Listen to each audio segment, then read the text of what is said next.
Hello there, this is Mimelo Kachin, and today I had prepared for you a lecture as continuing our previous discussions about how to handle French. And recently I played a tournament, one of my favorite events, American Open. It was quite strong. And in one of the most important rounds, I played against my old friend, my old rival, Grandmaster Enrico Sevillano, against who I played tons of French games. And as having white pieces, obviously my first move was e4, and I was hoping to invite my opponent to play French. And you know what? Not no longer to wait, and my opponent almost instantly responded e6. It means another French battle will be right here at the board, and I was so excited to play that opening again. And I was actually hoping to see maybe some, preparation from my opponent.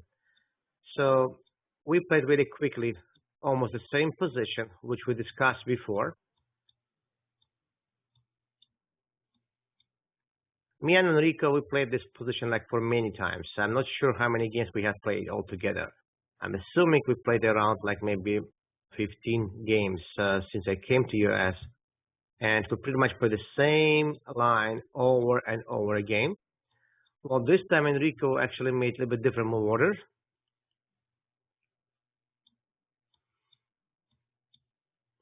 He played this.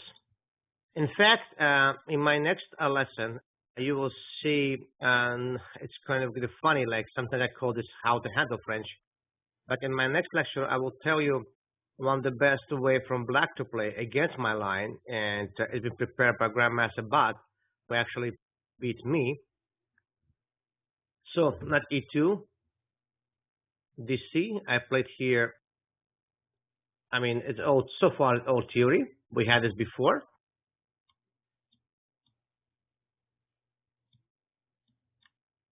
So this time, Grandmaster Sevillano played the line d4, which he played against me, I'm not sure, a couple of years ago. A couple of years ago, we had this position, and I think I did mention that to you guys in my previous installation of this series.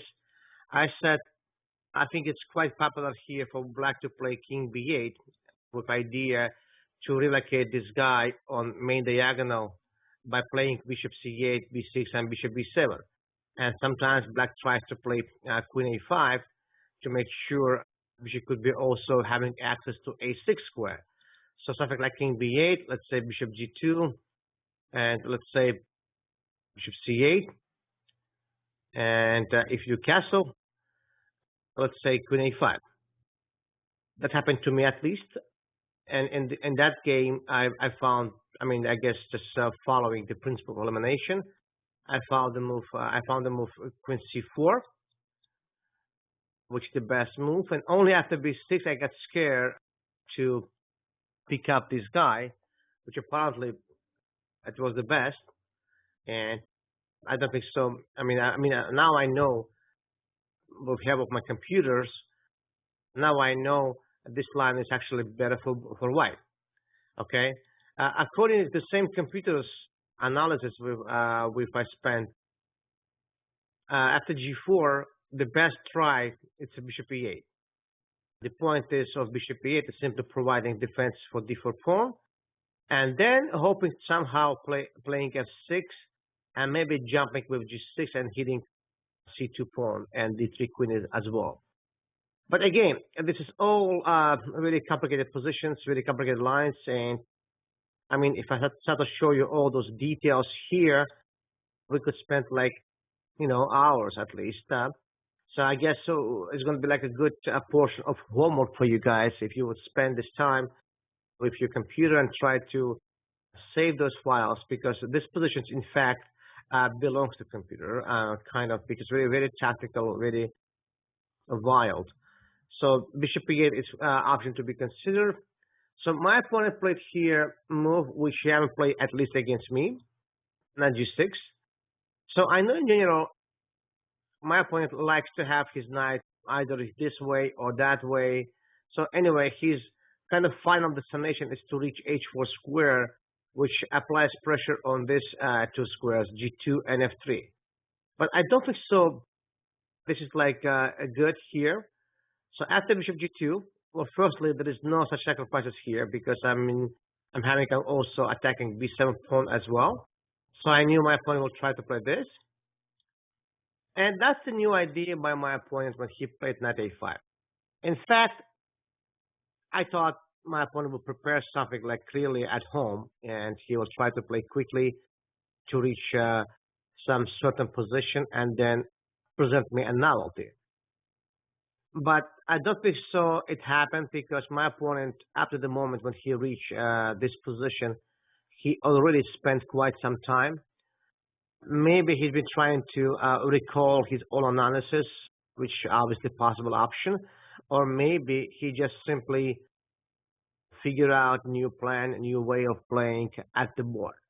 So it still remains as a mystery because I haven't chance to talk to my opponent after the game. I have a chance to talk to him, so I'm not sure. I hope it was preparation because quite interesting because it took me some time to figure out how to respond against this knight a5 move. Again, the general point of that move is by trying to relocate the d7 bishop on this diagonal and fight for light squares. Typically, when blacks consider to play d5, d4, they have to be ready to sacrifice the pawn on d4. And again, the major point of doing this is to have access for this diagonal. Just remember this. So, but when I spend my time here, I actually figured out I have not much choice because it's coming. So I must take this. And here I have, plenty of choices here. So my first impression was trying to release pressure by d file and to release pressure for this pin on d4 and actually capturing on c6. So I thought to take on c6 by bishop and to play knight b5. So this was most my original impression and something like this. So I thought this is quite interesting positions. And here, at the time when I had studied my position, I found like quite several interesting ways for black to continue the game. Rook d2, it was original intention by my opponent and at his preparation of this line. I told him like briefly after the game, this is fine for white because he thought this was like clearly winning for black, but it's not true because this position should be considered as better for white. I have way too many pawns, and I think, two rooks and possibly having like pass pawns on the king side should be giving white, better chances at least. Okay, I'm not sure about winning, but better chances. Now, my next answer was to play rook f3. This is the main move, which I thought this is quite complicated because after I've had to get back here, for instance, my king in trouble and my bishop doesn't have any good squares to be around. And in case of my knight leave, let's say knight d6, there's always crazy stuff, something like knight g2 check, following by knight d4 maybe. And clearly, it wasn't position which I was going to play. That's way too much. So I thought this is like not what I want. And it's very complicated, and I think black has enough counterplay here. So, and again, after studying some time of these positions in my mind, I came out a conclusion I simply need to consolidate and play bishop e3, simply providing overprotection for my d4 knight and making sure my rooks are getting connected very soon. And since I saw this knight cannot really be involved in the process of like dealing with a d4 square or e4 square, so I feel secure. In fact, after bishop a3, I also have something in my mind, something like knight c6 maybe, possibly sacrificing my queen eventually, and then maybe jumping on a7 with check, and then capturing by cd, and keeping those two guys in the game as a monsters. Possibly after castle king side, obviously. So my opponent played a6 just to make sure b5 square is secured, and those things never happens, and as well as a7 pawn itself is secure. But a6 move gives the way to me possibly accessing to b6 square. Well, I played castle king side by trying to understand what my opponent had in his mind again.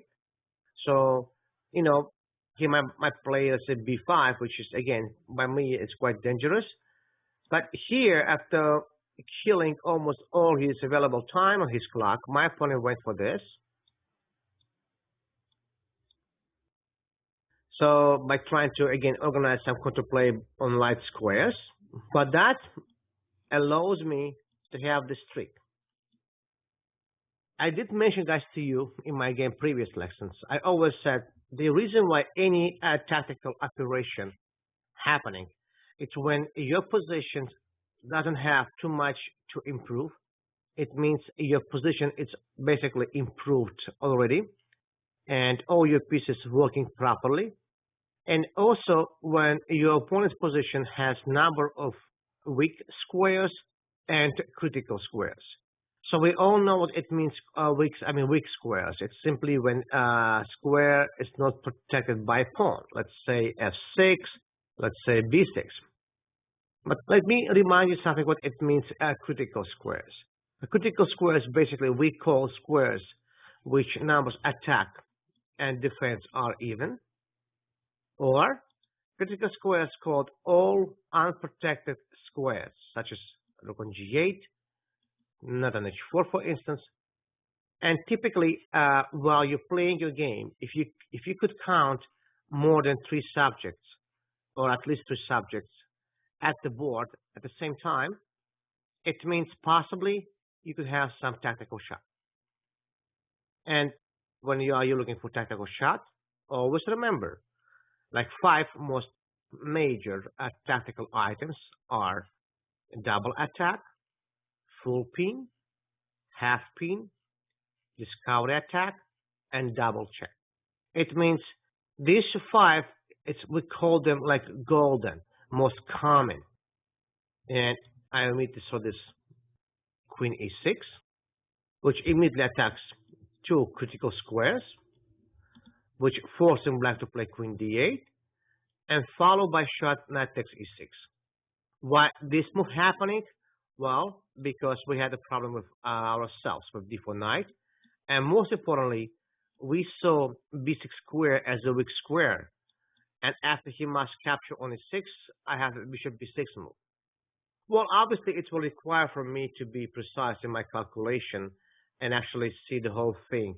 But again, this is hits the knight. Obviously, it hits the queen. And it hits the knight in some lines. And most importantly, it also hits c7 square because c7 square as a mate. So queen itself cannot leave d7 because g8 hanging. It can't miss like a go by 8 rank because mate hanging.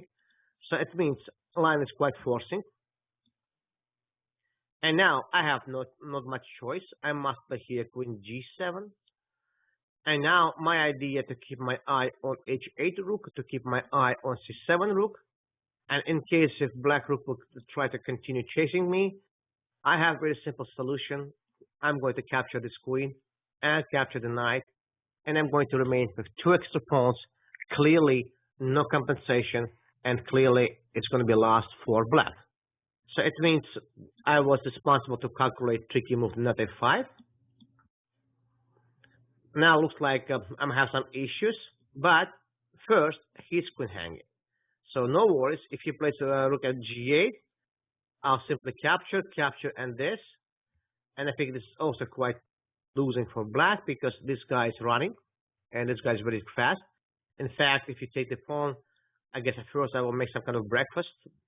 Yeah, rook f3, and I will try to put this rook passive position, something like this. And then, most likely, I'm going to run with my pawn, bring my rook here, and I don't think so this is holdable. I think it's simply lost for black. My pawn found the only move queen g8, which again, I tried to play here f6, because to me it was important to keep this pawn on e6, because when you pawn on e6, I mean, I can actually reach the pawn by attacking.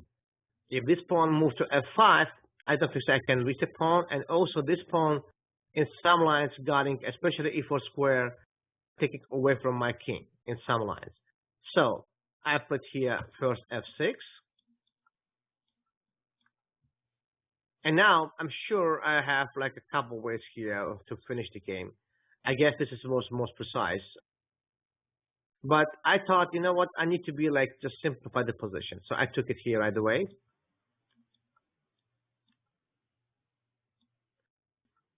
And then another important principles of endgames, especially of endgames when you deal with rook endgames, you always try to keep your rook active and always try to keep your opponent's rook passive.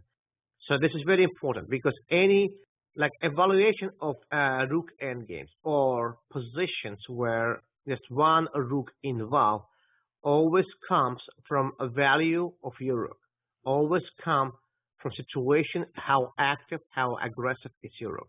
If your rook is active and you are defending, it means you have a big chance to save the game. If your rook active and you're playing for a win, it means your opponent has almost no chance to survive. You will win this game. So first, I'm playing rook b3 because I'm trying to release pressure from my pawn. I'm forcing him to play this. And second, I saw a rook b6. You see, guys, this is another important moment. When I took on a5, his knight, I felt maybe it's not the best move in position. But since we both kind of, especially my opponent was in time pressure, and I was close there, so I thought I have to play position which I can control. So, and I felt if I play the rook endgame, definitely I know what to do, and there is no more tricks. He can't really jump on me. I have extra pawn, so I'm going to win this game. If I wouldn't be like that much confident, I would never play b6 a5. So rook b6, pretty much it's forcing black to play rook e7, which clearly like bad. I can play king e3, consolidate, bring my rook over, and I think it's just bad. You know, let's say rook e7, for instance, I can play this. You can't even come closer because there is always rook b1 move. My opponent chose to play here aggressive. And his idea was to attack this guy because his best piece was c3 pawn, and he was hoping to organize some play and attack my pawn. But what he clearly missed, I can have this pawn because he can't take my own pawn since I have this funny double attack. And suddenly both rooks are hanging, and black will lose one of the rooks. Clearly had been missed by my opponent. He played b5 to provide defense, and now it's required from me to provide precise calculation. The trick is if I play f7, c2, f8 queen, black has some defense, some tricky defense. So, but I have to be just simply like, you know, accurately here, playing accurately, and I play first rook f1. The point is he can't play c2 since this guy hanging. He must retrieve. And when he pushed here, I'm not playing obviously f8 queen. I'm playing actually rook e8. And I'm cutting this like access to f8 square. Rook is pinned, and now c1 is losing, and pretty much everything is losing, and black had resigned here. So another French battle, another French lesson, same structure, same setup, like I gave you before. So again, guys, for those players who like to play wild positions, like to play win-over, it's another possible for you setup for you to consider. Again, no capture on c3 by neither queen or knight. Leave that pawn alone. Try to first build position h3, g4 pawn on the king side. Make sure you control f5 square. Make sure your bishop stands on g2 and control main diagonal. Because remember, all your headaches comes from that diagonal. Secure your king, and when everything is done, that depends of situation with d5 pawn. If d5 pawn on d5, then you can consider to getting back of ideas, taking the c3 pawn. But if d5 pawn moved from d5 to d4, then you can consider to play that e2 to g3 and e4 and reaching d6 or c5 or f6 squares. So again, I'm not claiming it's the best plan. I'm just saying to you, it's a possible, interesting, and playable. When I said handle French, it means the way how I see to play against French. It doesn't necessarily mean like handling, like killing French. There is no such a thing. You can't really play kill French because French still around the best opponents from black side against e4. And in my next lecture, I'm going to give some benefits for black players, for French players. I'm going to show the game how I get killed. So I hope you like this lecture, and we are talking about how to improve our game. We will talk about in our next lessons as well. Thank you. Have a great day.